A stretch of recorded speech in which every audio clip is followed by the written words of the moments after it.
మాజీ ముఖ్యమంత్రి జగన్ దళిత ద్రోహి అని నందికొట్కూరు ఎమ్మెల్యే గిత్తా జయసూర్య అన్నారు. బుధవారం అల్లూరు గ్రామంలో మాజీ వైసీపీ ఎమ్మెల్సీ అనంతబాబు చేతిలో హత్యకు గురైన దళిత డ్రైవర్ సుబ్రహ్మణ్యంకు ఆయన నివాళులర్పించారు.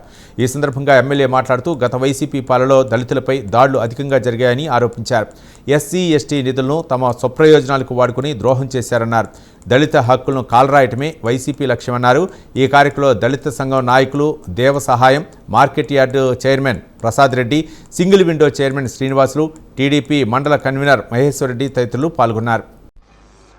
2019 నుంచి 24 వరకు వైఎస్ఆర్ కాంగ్రెస్ పార్టీ అధికారంలో ఉన్నప్పుడు దళితులపైన జరిగినటువంటి దాడులు కానివ్వండి, దళితులపైన చేసినటువంటి అనేక రకమైనటువంటి సంఘటనలు 2019 నుంచి 2024 వరకు చూసాం.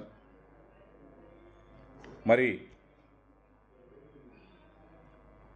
2019లో దళితుల ఓట్లతో గద్దెనెక్కినటువంటి జగన్మోహన్ రెడ్డి గారు అధికార పీఠంలో కూర్చున్న తర్వాత రాష్ట్ర వ్యాప్తంగా దళితులపైన చేసినటువంటి దాడులన్నీ కూడా మనం లెక్కించలేనటువంటివి.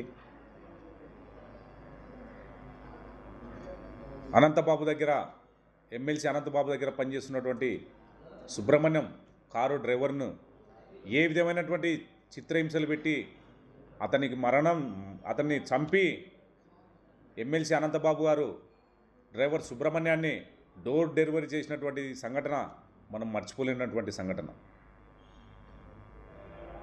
మరి దళితులపైన ఈ రకమైనటువంటి దాడులు జగన్మోహన్ రెడ్డి గారి ప్రభుత్వంలో, జగన్మోహన్ రెడ్డి గారి అరాచక పాలనలో 5 సంవత్సరాల్లో నలిగిపోయాం. ఈరోజు చూసుకున్నట్లయితే ఆనాడు చేసినటువంటి సంఘటనలు అన్నీ కూడా ఒక మరుపురానటువంటి రోజులు. ఒక డాక్టర్, ఒక దళిత జాతిలో పుట్టినటువంటి డాక్టర్ సుధాకరు ఒక డాక్టర్ కావడానికి ఆ దళిత కుటుంబం ఎంత శ్రమించి అతన్ని ఉన్నత శిఖరాలకు తీసుకురావడానికి వారు పడినటువంటి శ్రమ, అతను చదివినటువంటి చదువు మరి ఒకసారి గుర్తుంచుకుంటే ఒక దళిత జాతిలో పుట్టినటువంటి డాక్టర్కు కావడానికి ఎంతో శ్రమించాల్సి ఉన్నటువంటి ఉంటుంది. మళ్ళీ అలాంటి వ్యక్తిని కరోనా టైంలో మాస్క్ అడిగారని చెప్పేసి కేవలం మాస్క్ నెపంతో అతన్ని ఒక మానసిక చిత్రవాదిగా చిత్రీకరించి అతన్ని అనేక రకమైనటువంటి అరాచకాలు చేసి లాస్ట్గా అతని చావు కూడా కారణమైనటువంటి జగన్మోహన్ రెడ్డి గారి ప్రభుత్వం ఆనాడని చెప్పేసి కూడా తెలియజేస్తున్నాం.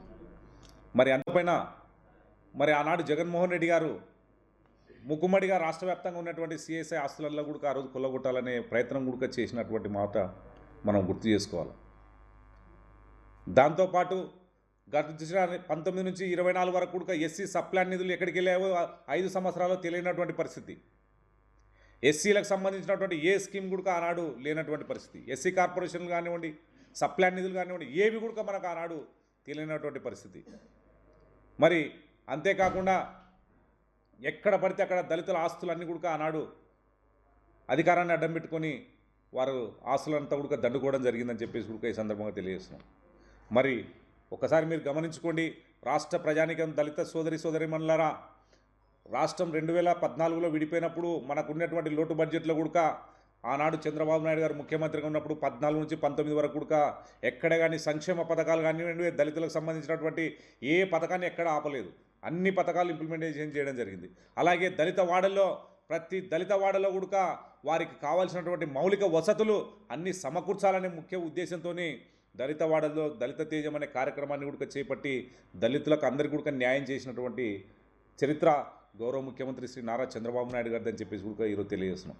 మనం రాజకీయంగా ఒకసారి చూసుకున్నా ఈ దేశానికి రాష్ట్రపతిని చేసినటువంటి అబ్దుల్ కలాం గారిని, మైనార్టీకి సంబంధించినటువంటి వ్యక్తిని మరి రాష్ట్రపతికి చేసినటువంటి ఘనత చంద్రబాబు నాయుడు గారు.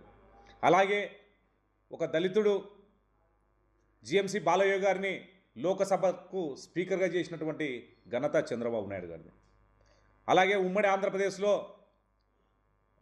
రాష్ట్ర అసెంబ్లీకి స్పీకర్గా ప్రతిభా భారతి గారిని చేసినటువంటి చరిత్ర.